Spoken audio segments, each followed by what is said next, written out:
اعوذ باللہ من الشیطان الرجیم بسم اللہ الرحمن الرحیم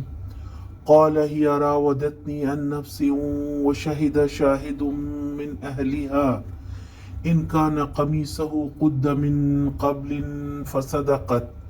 وهو من الكاذبين۔ یوسف علیہ السلام نے کہا یہی مجھے پھانسنے کی کوشش کر رہی تھی۔ اس عورت کے اپنے کنبہ والوں میں سے ایک شخص نے قرینے کی شہادت پیش کی کہ اگر یوسف علیہ السلام کا قمیص آگے سے پھٹا ہوا ہو تو عورت سچی ہے اور یہ جھوٹا۔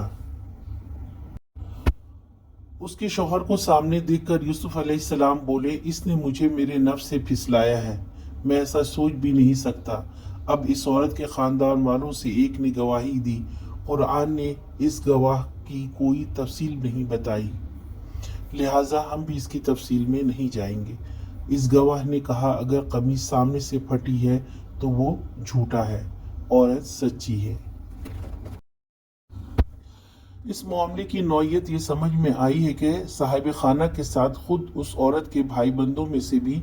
کوئی شخص آ رہا ہوگا اور اس نے یہ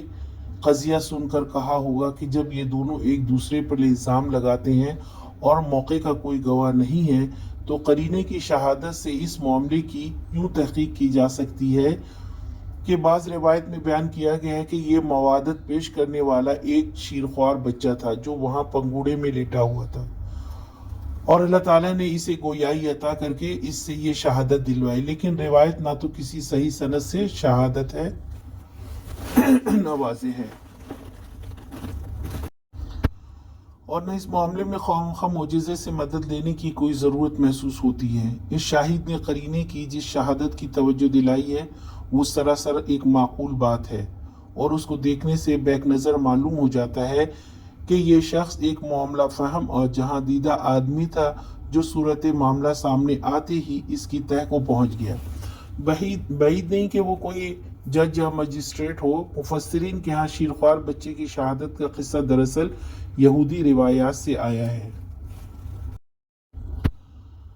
یوسف علیہ السلام نے اس کے شوہر کو دروازے پر دیکھ کر کیا کہا؟